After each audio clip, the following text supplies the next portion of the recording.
I noticed so many local business owners making a very simple mistake, resulting in them missing leads for their business, and it hurts my feelings. I've helped hundreds of businesses with their GBPs at this point, and I recently looked back over a research paper where dozens of expert SEOs were interviewed, 149 ranking factors were looked at, and I pulled 12 of those factors out. For this video, we're going to be looking and we're going to be deciding which ones are important if you're trying to get your Google My Business profile showing up in that coveted map pack space at the top of the local search results. And by the way, all of these ranking factors are actually pretty easy to implement, and we have other videos on our channel that show you how to do them. But I know as a small business owner, you're really busy, and so you want to be efficient with your time. And that's where we're going to be ranking these factors, and I think you are going to be surprised where some of these factors show up on my list. And again, if you're looking for new opportunities to find leads, phone calls, contact form submissions for your business,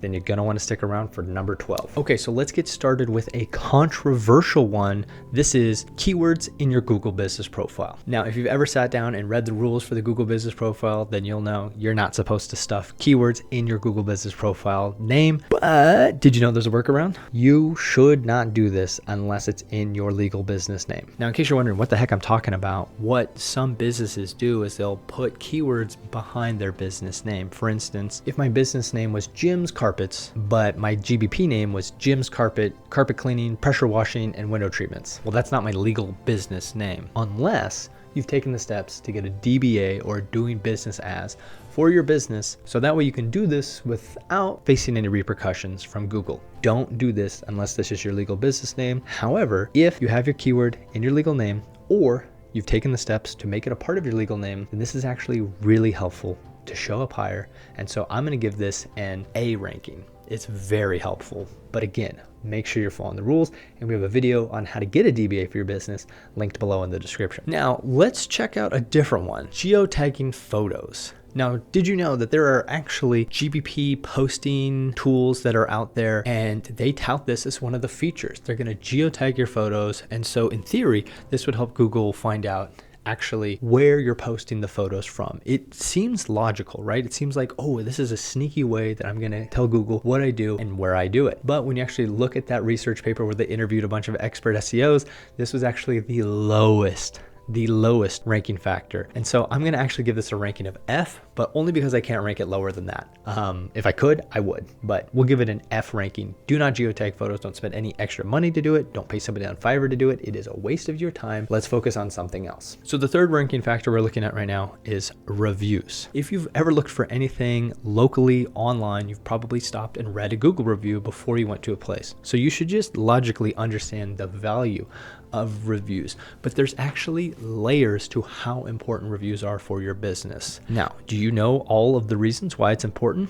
Well, not only is it important to get a high volume of reviews, but you also want to make sure that you're getting a high star rating. And it's helpful if you can get reviews recently, and you don't want to just get all your reviews in December and then go to sleep on it. No, you want to get a steady stream of reviews. And then the last thing that's a little bit farther down on the importance list, but if people can mention the service that you provided and the location of that, that is also important. So those are 5 different reasons why reviews are so crucial for your Google Business profile.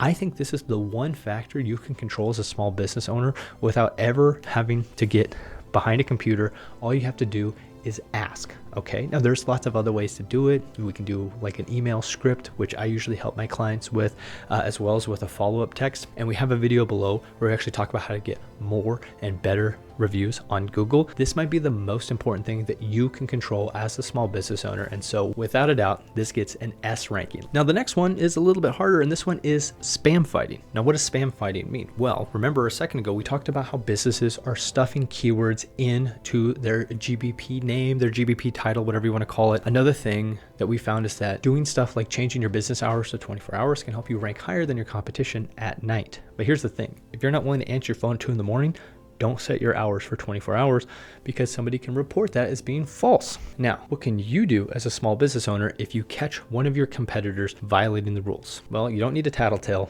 What you actually want to do is you can go to the GBP and you can suggest an edit. All right, so check it out. I'm over here and I'm looking at carpet cleaning companies in Bend, Oregon, and I just found somebody right here, High Desert Carpet Cleaners, and it says they're open 24 hours. Sorry guys to pick on you, but I'm going to take a wild guess and say you're not open right now. Now, you can't get to the suggest an edit button from here, but you just copy their name and then do a search for it. Sometimes you have to put the city and state afterwards. Also notice that they've stuffed their city and name in there. So what you can actually do is you can suggest an edit. So I would change their name. If this was say my competitors, I would get rid of that. And I'd go to hours and I would change it to 9 to 5. Now, word of caution, even though this is supposed to be private, I would be careful to not use the same Google account that's tied to your GBP to make these actions. So if you have a personal account and it's in no way tied to your GBP, that might be okay. But if you have any old Google accounts lying around, that might be the one to do this for. That's what I do whenever I suggest an edit. And we'll leave High Desert Carpet Cleaners alone today. Now, can spam fighting be helpful? Absolutely, and that's why it's going to get a rating of A. I had a client one time whose competitor was doing this 24-hour hack, and every time the businesses would close around 5 o'clock, they would go from being first place in the map pack to second, and it was BS. And so we changed their hours to 9 to 5, and sure enough, our client went right back to the top of the map pack, and they stayed there. That's what we like to see. Now, what about completeness of the GBP? A lot of people say you got to get your Google business profile optimized. People charge for this service. Is it worth it? And the answer is, of course it is. Well, there's a biased opinion of somebody that offers GBP optimizations as a service, but hear me out here. The more information we can give Google, the better, especially as we roll into 2025. There's a good chance that Google's going to be incorporating more and more AI into local searches, and they're going to pull from the Google business profile first. That's my guess, but I'm basing that on, go back to the Google I/O announcement. They said they have proprietary local business information. What is that, you're asking? It's the GBP, baby. So the more we can put in the Google business profile, the better. We have other videos on this channel where we talk about GBP optimization in full detail, and we have a new GBP guide coming out to the channel for 2025 in just a couple weeks. So be sure you're subscribed so you do not miss that video and you're set up for success in the new year. Now, how important is it? We're gonna give this a B rating, all right? Right there in the middle, it's pretty important, but I think there are some other things that we should do. And honestly, once you do all the important things, your GBP is probably going to be complete anyway. Now, this one might confuse you, but I'm actually going to mention keywords in your Google Business Profile landing page title. And what I mean by that is your SEO title on the website that your GBP points to.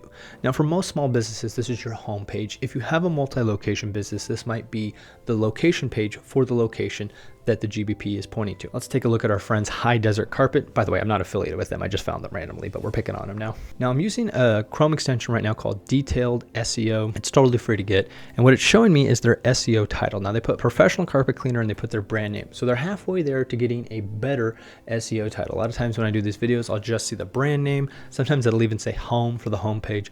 No. You want to say your service and your city and your state. So these people could step it up by knocking off High Desert Carpet, and they can just say in Bend, Oregon. They already did that with their GBP title. They missed out on doing it for their SEO title for their website. Now you may be thinking, why are we talking about a website right now? Well, a lot of people believe by boosting up your website, it boosts up your GBP to get it closer to the map pack. And I can say from experience, I've seen this time and time again for clients. And the best example for me, because we don't stop doing actions on the GBP for our clients, but you know which client I did stop doing GBP actions for?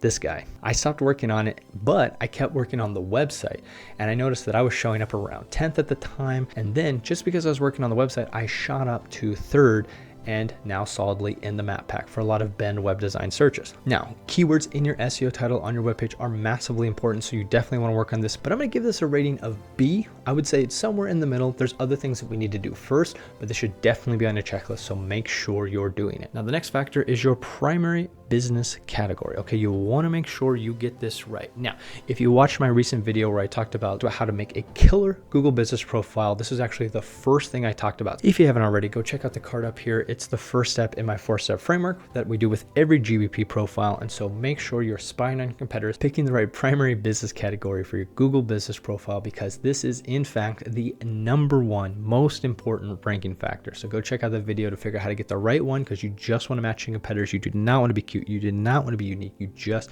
want to show up with your competitors. And so because it's so important, it is going to go up in the S tier. It is so important. This is the #1 ranking factor. Now, arguably reviews are more important because they take up more factors than just one, but that one's super important. And by the way, we're not done with categories yet. Now I'm going to go through the next few a little bit quicker here, so stick with me. The next ranking factor, number 8, is links pointing back to your website. Now I'm going to say a dirty word in local SEO. It's backlinks. Now, backlink is when one website points to your website, generally speaking. A little oversimplification, but that's enough. That's all you need to know. Now, it's super important in local SEO to get local websites or websites that indicate that you're a local business pointing to your website. You also want industry-specific links pointing to your website. Now, if you've never done this before, you have no idea what I'm talking about. I'm going to put a link below in the description where I have a website where I talk a little bit about how to get legit local backlinks for your business. It's one of the most popular videos on our channel. This is probably the line where I tell small business owners, like, you probably want to reach out for help. And so if you're needing help with things like backlinks, this would be a good time to mention our SEO strategy video.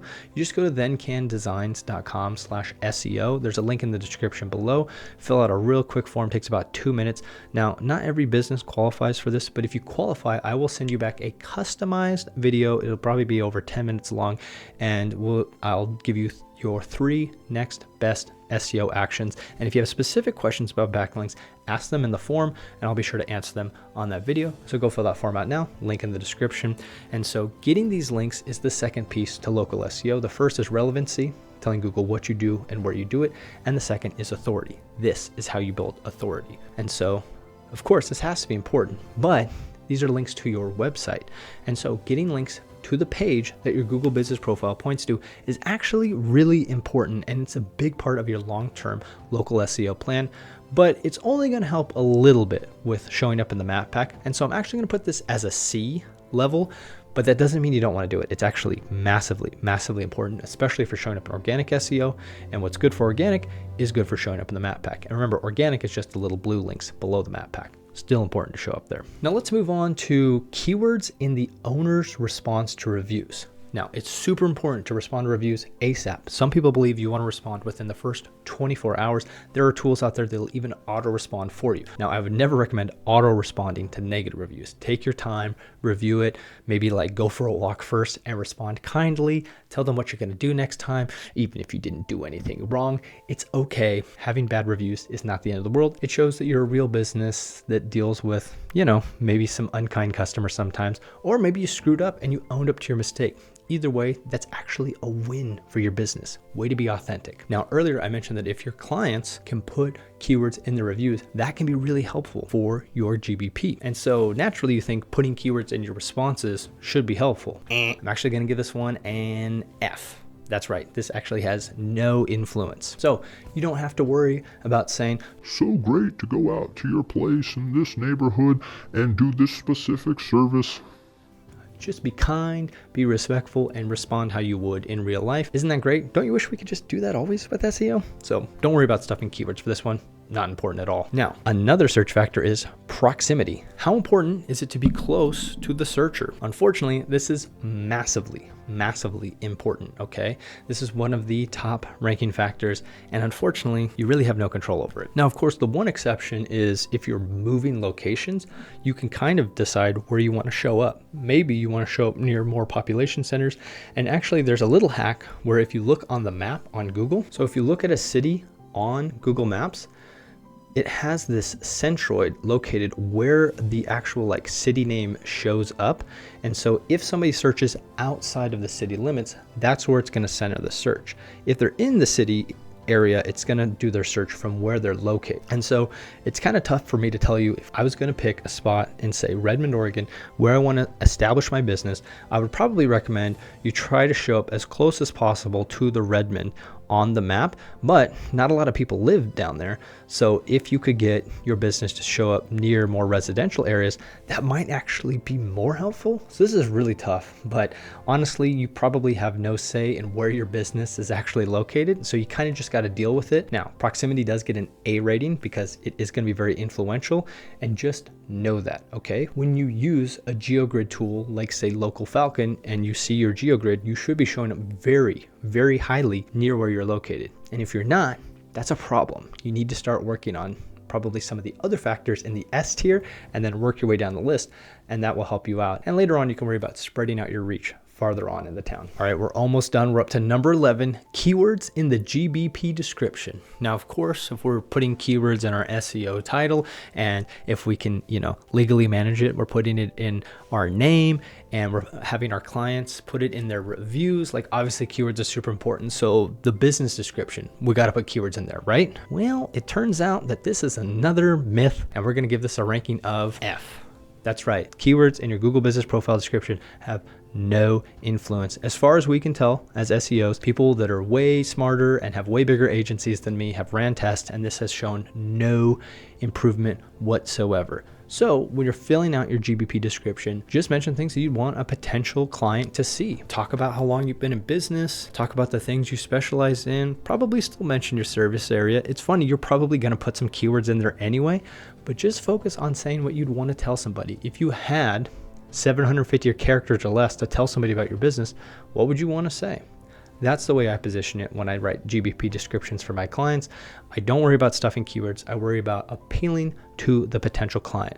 What pain points are they going through? How have they been wronged by the competitors? And what solution are they actually looking for? And how can your business solve that problem for them? That's it. That's simple. But not a big ranking factor. So don't stuff those keywords. And now, the one you've all waited for, number 12. And I will say, I did not save an S tier and I did not save an F tier for last, okay? Number 12 is additional business categories. One of the first things you should do when you're setting up your GBP is make sure you have the right primary business category. We have other videos where we talk about that. We mentioned it earlier as an S tier ranking factor. However, a lot of people miss out on the fact that you can add secondary categories, and when it comes time to add them, they don't check to see what their competitors are doing, and they miss out on massive opportunities. For instance, let's say you're a general contractor and you notice that the other general contractors are putting general contractor as their primary business category. Makes sense. Stick with me here. But did you know you can also put secondary categories and you can spy on your competitors? I'm using a free tool called Plepper that you can get off the Chrome Web Store. It's just a Chrome extension. And look at all these secondary categories. So not only are they a general contractor, but they're a bathroom remodeler, a home builder, and a kitchen remodeler, as well as a general remodeler. This next company down, they have a siding contractor as their primary category, then construction company, contractor, painting, roofing contractor. I'm almost willing to venture a guess that if they change their primary business category, they could show up as a general contractor. And then I'm going to guess that if we scroll down a little bit here, and we check out, say, Philwood Contractors. Now, I don't know this business. Maybe they don't offer kitchen remodel. Maybe they don't offer bathroom remodeling. But most general contractors in this area do those services. And you'll see, if you look at the little Plepper panel, they are missing out on this opportunity. And so that's hurting them. When their potential clients are searching for kitchen remodel in Redmond, Oregon, they might not be showing up just because they're missing out on this one thing. If you know Feel Good Contractors, please send them a link to this video so they can add those additional categories today. So there you have it, small business owner. 12 ranking factors that have been ranked by somebody that's worked with hundreds of GBPs with research from dozens of SEOs that have helped thousands of small businesses just like yours. So now you should have a better idea of how to efficiently manage your time. If you're still confused on how to implement these things, I would say the best thing to do is to quickly just go over to 30dayseo.com right now, and you'll get a 30-day SEO playbook where you'll have 30 days of local SEO actions that you can take for your local business. And then go ahead and check out this video right here, because this is actually the playlist for the 30-day local SEO playbook. And so that way you can follow along, and that way you can start implementing some of these actions and start chipping away at your competitors. And who knows, maybe you'll even start showing up in that map pack. So go ahead and check out that series right there, and I'll catch you in the next one.